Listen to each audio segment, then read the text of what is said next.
There is, I think, this like, well, it's probably not shocking anymore, but the American Psychological Association just came out with a stat that says that 72% of people who they have recently surveyed said the financial stress was the number one factor for their basically deteriorating mental health. I mean, that's a very big number. It's also not surprising at all, because when I think about mental health, I think about your well-being of daily lifestyle. And whether we like it or not, our whole entire society is built upon money. And so I often say, like, a lot of people like to fight the concepts that are out there and stuff like that. I'm more of the belief of the concepts are the concepts. And like, sure, could you find a bigger mission long term and live your life for it? And then, like, hopefully the next generation benefits from the change that you made. Absolutely. But I always Today, I have a special guest whose community I'm part of. And being part of that community has helped me personally get on track with my entrepreneurial journey. That community is all about taking control of your finances. The community is called Budget Dog Academy, and it has helped thousands of people get on track with their finances. Brennan, welcome. Please introduce yourself. Yeah, thank you so much for having me. So, yeah, to give you a little bit of background on myself. So, I'm a CPA. I worked at Deloitte and I started in the Big Four world from the accounting finance space in college. So, that's what I went to college for, thinking that was kind of my route. But what I realized, I had a ton of debt. And it kind of sparked this whole personal finance journey to which where I am at today. So, when we first looked at our personal finances, my wife and I were like, we have $304,000 of debt. We have like nothing invested and we're like 23 years old. Like, how do we get ourselves in this position? Well, it's kind of the American pathway that we're pretty used to. Everybody Right, does this. right. Everybody does the school, the car, the house, the ring. Very normal. On top of that, we had a bed. And so we had a $3,500 bed that we had to pay off as well. And we decided to attack that pretty aggressively. So along this journey, being a CPA, I kind of knew how to piece this journey together a little better Right. and make it a lot easier. So I was like, wow, this is not as, it's obviously daunting looking at $304,000 of debt, but at the same time, it's not as bad as you think when you see the end in sight. Like, you know exactly the pathway you're going. So I created this pathway, and of course back then it wasn't as organized as what the academy is today, but it was in my head at least somewhat organized. So I started doing this and I started getting massive results. We paid off $76,000 of non-mortgage debt in 1 year. That was when we were 23. And my wife and I looked at each other and were like, we have something here. And I don't know what it is, but let's keep going. Let's keep going with it. So we kept with that journey, paying off, more debt, more debt, more debt, also investing a ton of money, all this stuff coming together, getting the proper insurances, getting the proper taxes together, tax planning, that is, tax diversification, and seeing the bigger picture where there's nothing like that out there, where you kind of see everything. It's like you could go to a financial advisor for investments. You can go to a CPA for taxes. You can go to an insurance agent for insurance. Piecing that whole journey together so people can actually see that roadmap that they need to be focused on was Right. what we started doing really well. That is when we brought into, I started Budget Dog sharing my story. And there was no product, service, anything. She was like, hey guys, this is what I'm doing. Hopefully you like it. It's kind of a hobby for me. So That's everybody, how I came across you, Instagram. I saw your yeah, content and I was yeah. like, yes, that really hits the raw spot here. Yes, and everybody started connecting and asking me like, "Hey, can you help me?" I'm like, "I don't have any product services." Like, there was no intention behind. I was just sharing. I didn't know this was even a thing, and so I was like, "All right, well, I got to." Obviously, there's demand is super high to get their people's finances in check, and they're seeing what I'm doing. They want to do the same thing, so I started creating all sorts of product services that aligned with what I did, and basically just helped my former self. So I was thinking in my head, I think I was 28 when I started it. If I was 23 again 5 years ago, what would I need? And obviously there was courses, books, little mini products, all that kind of stuff. And throughout the next 3 years, I realized I was getting a lot of people results with what I gave them, but it was only Hmm. what I gave Hmm. them. And it was a piece of the puzzle. And so I started thinking Right. bigger picture. How can I piece this all together? That's where Budget Dog Academy came together. And that's where we got massive results, a massive community. And why everyone's crushing it is because it's just do the work. Like, just do exactly what we did. It's gonna work. So you sound like the Oprah, and I'll give you more background to that. So every guest that comes to my podcast, I'm asking them, are you the Oprah, the Jeff, or the Ellen. Basically, Oprah is the person who had some challenging circumstances, got out of them, and wants help other people. So that's what your story sounds like to me. You like unintentionally started doing that. Then 100%. Ellen is obviously the one who has like, massive plans on how to turn this planet rad or whatever. And Jeff is more like the practical guy who's like, I know I can make that cash. Mhm. Yeah, definitely, So you're definitely the Oprah. Oprah. Okay. Without Okay. question, Oprah. I think it was never intentional with what I like. If I told myself 10 years ago, like I'd have an online business, it'd be called Budget Dog, like it was a personal financing, I would be like, what are you talking about? I have no idea. Like I wouldn't even like that wouldn't even be conceptually like in my head. So it's Right. really developed with time. And one thing I can tell you is about myself is like I'm very intentional once I get started. So one thing leads to another thing a lot of times. And I can tell you right now, like in 10 years, I don't know where I'll be. Like I know a lot of people say like, hey, have a 1, 3, 10 year plan for your business and stuff like that. And to a certain extent, I've started thinking about that a little differently. But if I'm being quite honest, like I don't have like a perfect replica in my head of what the model looks like in 10 years. And I think it could drastically shift. And I think that's gonna be Right. a good thing because I think it's gonna go with who I am as a person, and I think that's what the business has been so far. And I think it's a beautiful thing to play out that way. But yeah, I don't know. It's I'm just trying to help people at the end of the day. So you just said something that I think would be very interesting to the listeners. You say, once I start doing something, I become very intentional with that and I just stay focused. How do you do that? Because I know that a lot of our listeners actually suffer from the problem of the lack of focus, distraction, and all that. So do you have a recipe for it? Yeah, I wish I had the perfect like solution for everybody, but I think that's life and figuring these things out for yourself for sure. What I do personally is know why I'm doing it. Like if I know why I'm doing something, it reminds me every time I feel tired, sluggish, hey, I don't feel like doing this, the bigger reason behind it. And it's almost like I get I don't know how I want to explain this, but it's almost like I guilt myself into it. Like I kind of reverse I put a self accountability on myself that I can't really explain because I know if I've created this solution in my head and I see the solution, and if I don't Mm-hmm. do the little daily tasks that lead up to that solution, I know I'm going to feel crappy. I know personally, hey, that feeling crappy is worse than being tired. And so I'm willing to be tired or willing to be in a position where I don't feel like it per se because I know if I don't do it, I've already like positioned myself internally to feel really crappy. And it like almost like it's a self accountability mechanism that I use personally. It's always worked for me. And another bigger thing is just like understanding why you're doing what you're doing. And I think that's the biggest thing because most are just going through the motions to get more money and to do Right. more things. And I'm like, that's not why I started. I know I talk about finance, so people are like, "Well, aren't you about money?" I'm like, "Not really." Like, kind of, like obviously, but like not really. And you have to understand the brand and the picture and the bigger messaging for you to piece that together, if that makes sense. Yeah, absolutely. I think it kind of sounds like that mechanism where you define what you don't want. So you said, I don't want to feel crappy, like I'd rather feel tired. And I think that's already like a very solid place to start. Oh Like, yeah, what don't you want? without question. And I think it's really important to think about this is when you look at your goals and where you want to be in life in general. Like life's short. If you and time is there's a compounding effect not only with money but also time. And so if you sell yourself short when you're young, you're gonna have a lot harder of a pathway at an older age to hit the same exact goal. If I start investing when I'm 20 versus 30 versus 40, those paths to 50 at millionaire status will be drastically different. And like I don't think people actually conceptualize that many times. You put that on time, you put that on another thing in life, even starting your own business, it's harder because kids come along and now you have a spouse, a demanding spouse in mid 30s, and then you have a really demanding job.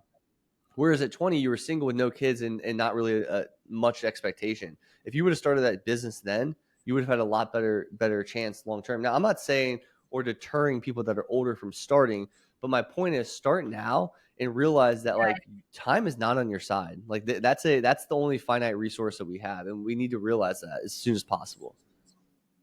No, that definitely resonates with me because this is exactly the reason why I joined your academy in the first place very many months ago is I just realized that shit is hitting the fan for me personally, because I had two very small kids with a very small difference between them, and I just felt like I had zero control over my life, and it all started with the money part. Like I sometimes would avoid looking at my bank accounts Hmm. just from that fear of getting that anxiety of looking at them. And so when I joined, I think you might recall or not, but like I had hard time following with the academy steps because, well, there was also like a big personal crisis for me, but like overall it was like me overcoming myself to Yep. even take those steps. But once I literally got through the first foundational documents, like the budget document, and I was like, this like, it's not that scary. But Exactly. that the first step was fucking painful. And that's always the case. That's why I always say like competition happens at the bottom, collaboration happens at the top. Because and what I mean by that is that at the bottom or at the beginning of anything, like that is the most crowded mile. If you start a marathon, Right. that first hey the gunshot goes off, that first mile is crazy. You're packed, you're like, shoulder to shoulder. By the time you're a mile 16, the pack is separated. You are way more space. You have way more space.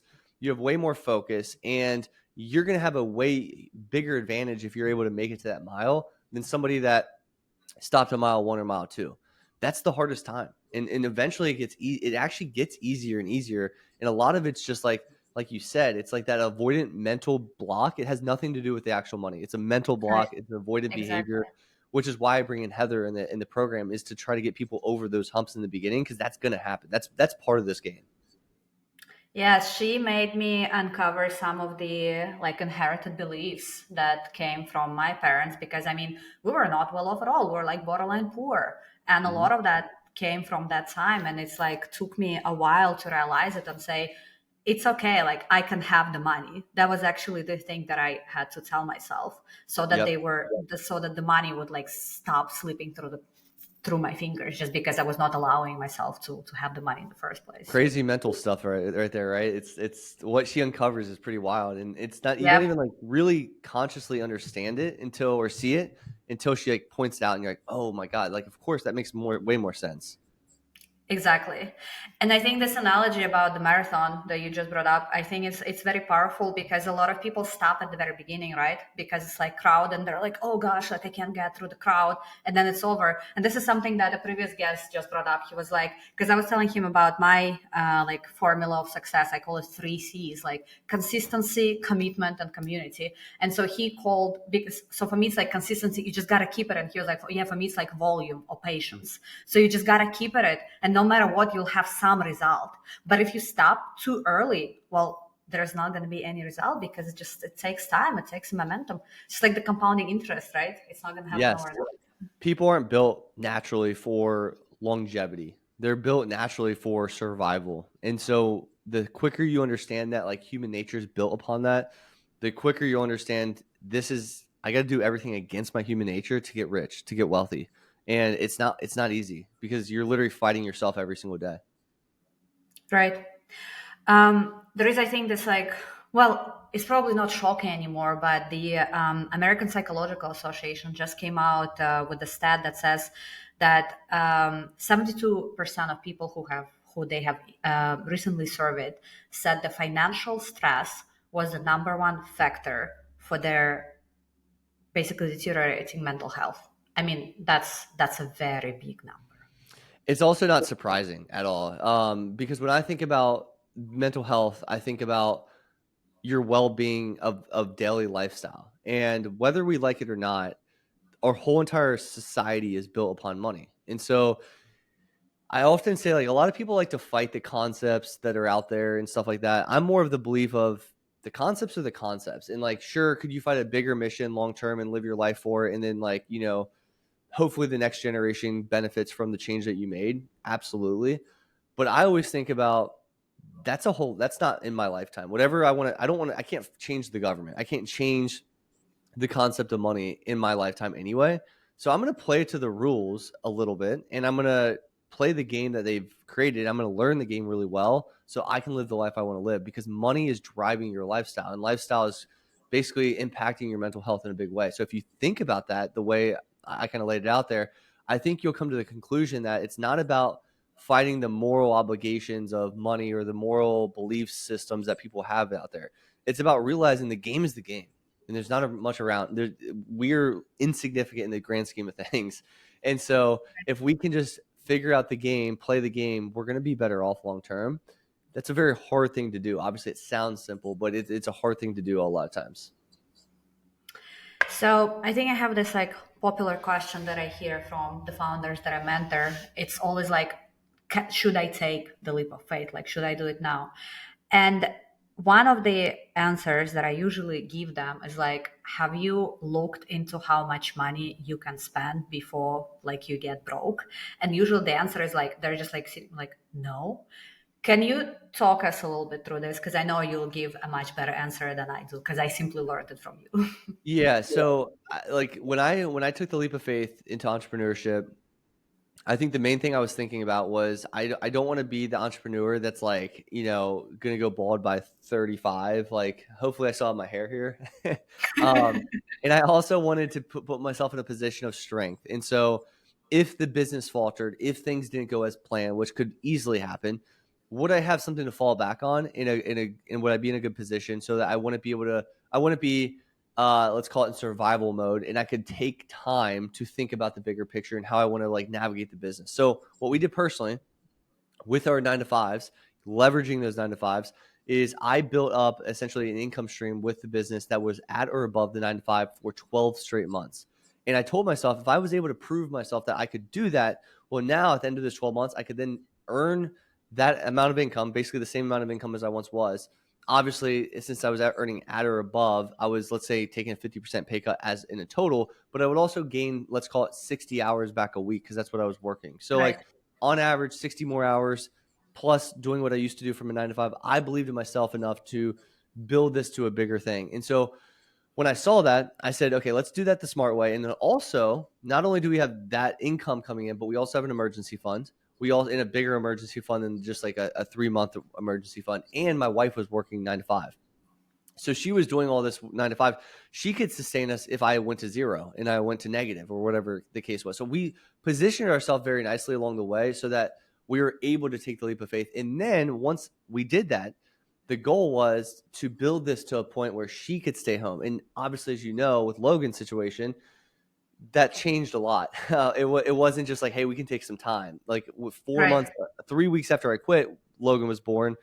4 months after she was born into the entrepreneur journey, essentially pretty much the same time, she had her first seizure, which led to Dravet syndrome, which led to we having to move across the country. And then we realized, well, Erin's got to stay home with her. And I've already taken this leap of faith. So I got to build fast. I can't like take my time like I thought I was going to do.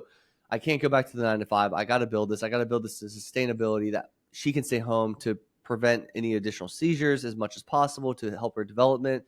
And so we went after it. But that was kind of the story of how we took that leap of faith. It did not turn out the way we expected to, but we at least had enough of a plan so that we could, not fall too much off course. Right.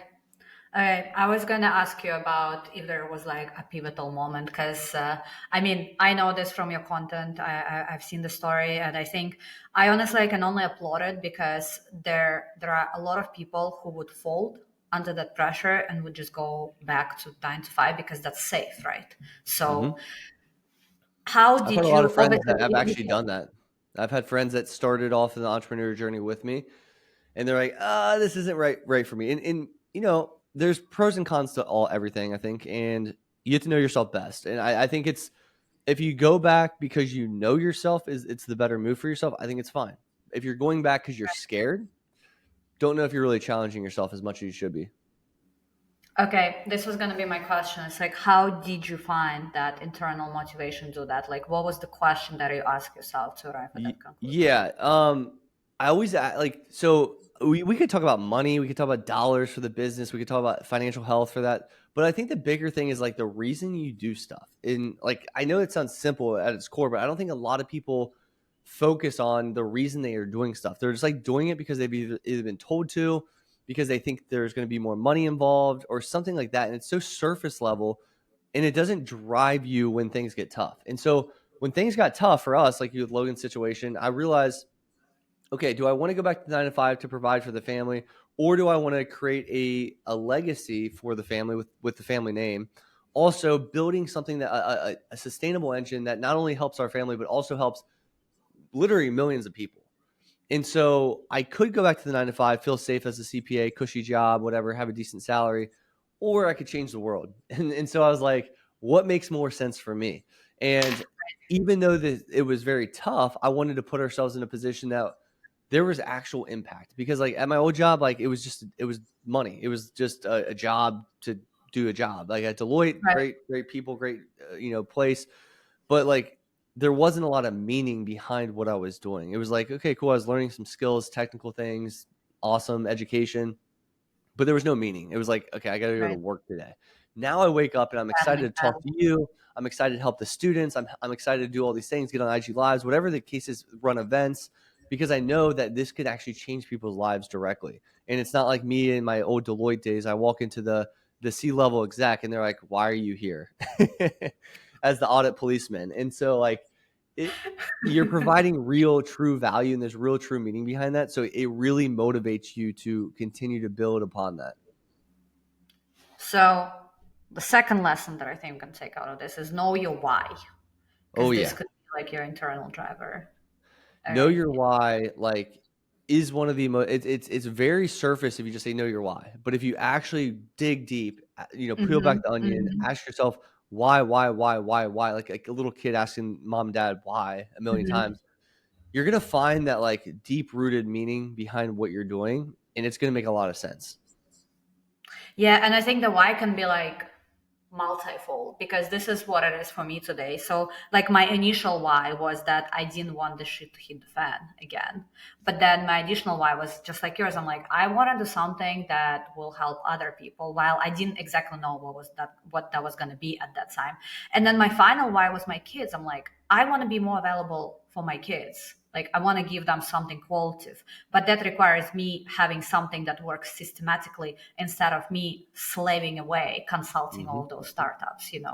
Yeah, I think building that sustainable engine to help other people is one of the most like inspiring things. Like I think for most people, helping other people actually brings more meaning to themselves, because if we're all focused on ourselves, like there's just not, I don't know, like I always talk about this, like building wealth for myself is like fun, I guess, in a sense. Like Right. I want to do it. I want to make sure it's a piece of it, but like after you hit that goal, which a lot of people never do this, and so like they never get to experience outside of like they're always like slave to the dollar because they're only focused on the dollar and only focused on themselves. But I can tell you right now, when you hit the ability to take care of yourself, all of a sudden it's like, I mean, at least for me, it's like there's no more value in adding more and more dollars. Like it will naturally come in. That's naturally going to be part of the process. But I don't get, it doesn't excite me. Like I'll be honest, like it really doesn't. Like I'm at $2.5 million net worth right now. If I go to 3 million, it's not going to change my life at all.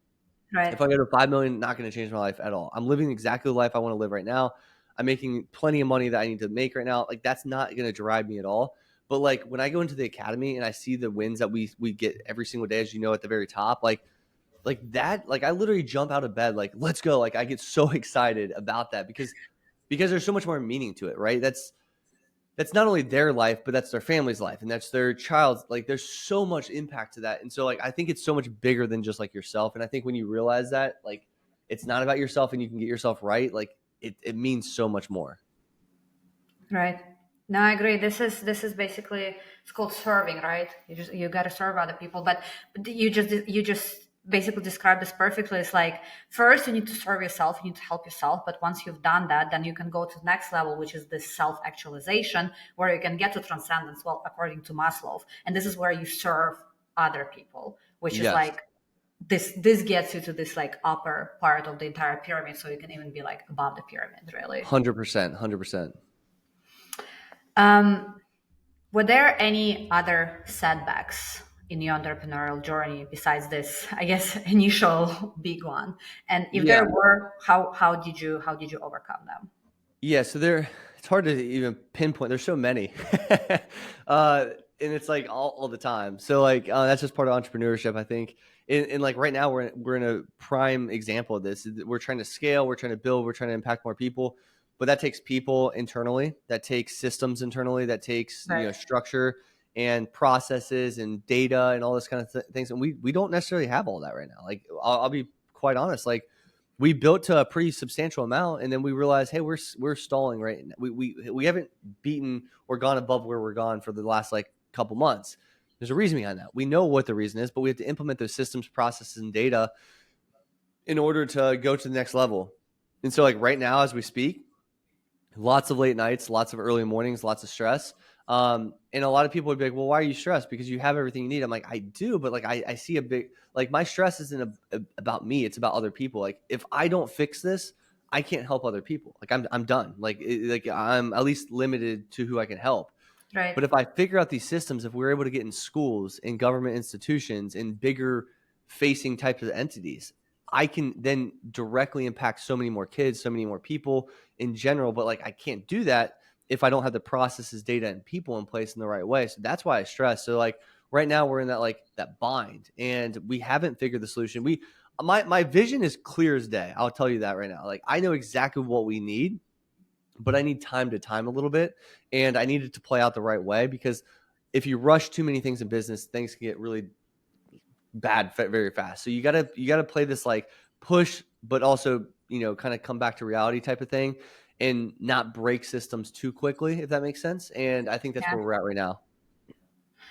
Do you have like a certain system that you use for prioritization when you have like such a big list of things that you want to change? A sauna. It's actually up on my and I say a sauna, and people are thinking like a heat, like you sit in a sauna. Like no, Oh my it's god, I okay. saw that on. I've been talking about Asana. Like I say Asana, and people are like, "Oh, you have a sauna?" I'm like, "No, like Asana, like SASANA." But this is like essentially a project management tool. It puts all of your projects in order. You can customize it in like a million different ways. It's one of the best tools ever. I have it literally put up on my computer. I love it. It has my like work to dos, my personal to dos, my schedule calls, my recurring investments, my pay reminders, important files, and that's just in my tasks. Then I have like all my projects broken out. I have reporting built in there. That's automation. That's like shooting out like what's overdue, what's upcoming, things like that for my whole entire team. My entire team's within there. We just transitioned to this tool. I think about a month and a half ago, so it's brand new essentially from our side. We have the team event calendar when we're running events, all those types of things. What my vision is for the business. I'm crystal clear in what the vision is. I know exactly step by step what needs to happen. I know the timelines. I know what's needed. I know the people, the resources, all that kind of stuff. And I'm super excited about it. But it's like it's one of the things as an entrepreneur, especially, and just as human nature, you want everything right here, right now, and Right. you got to let it play out a little bit. And there's going to be curveballs, I guarantee, that come along the way, and we got to adjust. But we have a pretty strategic plan right now, which way we're headed, and we're coming for Dave Ramsey. All right. I think this has been super insightful, and I'm sure a lot of things have resonated. What we usually do at the end of each episode is that we give some homework to the listeners, because one of the principles that I employ in Aurora is that you can get as much theory as you can, but until you actually practice yourself, nothing is going to stick, right? So I'm going to make a suggestion and you let me know if that makes sense. Because I Sure. think we have covered two very important parts of like getting clear on your goals and all that, finding your true north. So first one, just like you said, like what's your why? Like find your why and like keep asking, like I said, like a kid, why? So if it starts with like, oh, I want to make more money, why? And then like Yeah. basically like unfolding things from there. And then the second one, identifying what don't you want first, because a lot of people I know, they struggle with like find being able to formulate what they want. So Yep. starting with what they don't want, they'll be able to arrive at maybe what they want. Yes. Is there anything else you'd like to add? Because I was also thinking about maybe something related to budgeting or something, because this for Well, me no, was I like, think those are good. I think the other thing is like when you do the why exercise and like defining that why, like whatever situation, if you have kids, if you're distracted, like put everything away, like computer, phone, all that kind of stuff. If you have a whiteboard, get the whiteboard out. I always joke I bring the whiteboard out into my family room all the time, and like my wife and I would do like exercises on it. But like just take all distractions away, and then list that why at the very, very top, and then below it, ask yourself why for that. Why are you saying that, and do that at least 5 or 6 times. And by the time that you get to that fifth or sixth why answer, you're going to be shocked about, like, you're going to basically uncover your subconscious in a sense.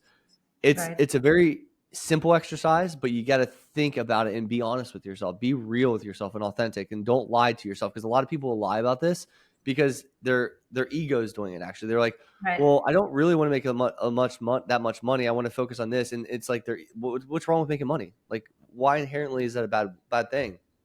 So be real with yourself when it comes to that. Also, one thing with the tell yourself what you don't want, I think is really, really important. One way I built the business is in a way, like, there's different things in the business. I'm like, I was just building quick and building because I knew it worked, but did I Hmm. really want that as a long-term vision? So now I'm kind of recorrecting myself, my vision.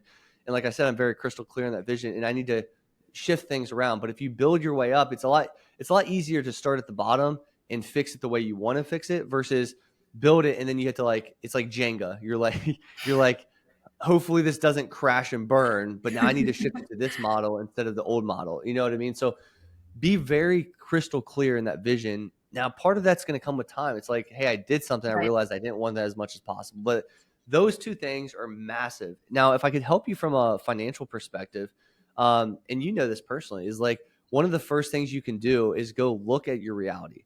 And so look in the mirror and see what's going on. So the last 3 months of bank statements and credit card statements, pull them up, check your reality, see how much you're spending in different categories, and then ask yourself this specific question: does my spending align with my goals? And a lot of times the answer is no. And that's a very hard reality to get over. Is like, I want to build my business. I've been saying I want to invest. I say I want financial freedom, but I see Wendy's every single night. I see sports gambling. I see, Uber cigarettes, Eats. whatever your vices are. And they're going against all your goals. And you wonder why you aren't hitting your goals. It's because you're focused on the wrong things. And so your spending actually pulls out your reality.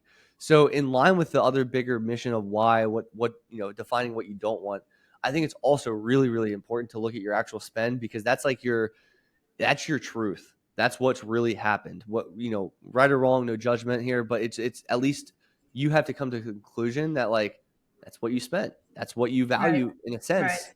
And you have to realize, is that really what you value? Are you lying to yourself about these other goals, or does your discipline need some correction? Yeah, that's also a really good one. And I think the final element to that is something that I've struggled with myself. It's like, at some point, I think it was either you or Tom who said, "Well, but how much do you want to be making?" And I was like, I don't know. Like, a lot of people would have crazy hard times coming up with the number. And Hmm. it's like, but it starts with the numbers. Like, if you are able to assign a number to this, then the rest just gets so much easier, because then there is like no double guessing. You know how much you want to be making, but you, like you said, it's got to be like naked truth. Sit in front of the mirror and be like, okay, so how much do I really need to be Yeah. to be living life comfortably? Knowing your number is enough number, at least that is so important, because if you know your income, you can create your financial plan that gets you to your ultimate goals, and you know the exact timeline that takes. And be real with yourself, because a lot of times people are like, well, just infinite money. And then it's just like this ever ending, like, goal of, like, just chasing, and it Right, becomes right, pointless. It's like, you're never going to accomplish that desire that you have, that you haven't really thought about recently. You're acting too human. You got to, like, scale back a little bit and understand, like, what are you doing? What are you doing it for? What do you actually realistically need for those goals, versus just saying, I want to make 200,000. I want to make 400,000. I want to make $2 million. I want to make $8 million, because it's never going to end. You're going to hit that number and you're going to want more until you define, like, what you actually want out of life and what those numbers need to be in order to hit those things. amen. All right, guys, we're gonna put all of the links to the academy, to Brandon's profiles, it's usually in the description, so you'll be able to get in touch with him. What's the best way to get enrolled into the academy? Is it continue on Instagram, or is there a new way now? Yeah, Because I'd say was follow such me on a Instagram, follow my content, understand if this is even the right fit for you. I would say, if for people that are wondering, is this the right fit for you in general? I have debt, I don't know how to pay it off, or I'm not paying it off quick enough. I don't know how to invest, and I really want to invest, or I don't know where to start. I got a lot of money on the sidelines, just have no idea what to do, and I need to figure this out. I need a strategic game plan for the long term, and that's really the people that we help the most. And if you're in that position, what I would very, very highly recommend you to do is follow the podcast when it comes out here shortly. Follow the YouTube, follow the Instagram, follow the Twitter, follow my content so you know what we're about. And if it's good fit, DM me, because I can always talk to you in the DMs and see if it's good fit. We don't enroll just anybody and everybody. We make sure there's an application process. We make sure that when we've gotten a Right. little tighter on this as well, is like figuring out who's the best fit, who can we help the most, and if we can help you, 100%, let's join. Let's get rocking. I've been following you for a while before I decided to send a message because it was just like, yes, but, and then finally Sure. I was like, yes, I need it. So yeah, Yeah, that's a very there's good gonna point. be hesitation from anybody, right? It's like I'm a guy on Instagram at the end of the day. Until you get to know who I am, it's really hard. Like it's hard to make the decision. Exactly. All right. Thanks so much, Brennan. It was super insightful as usual. I haven't seen it for a while, so I'm happy to have seen you again. Yes, I'm And glad to catch well, up. hopefully we'll record maybe a follow-up episode because I'm sure we'll get some requests for that. Absolutely. Thank you so much for having me on.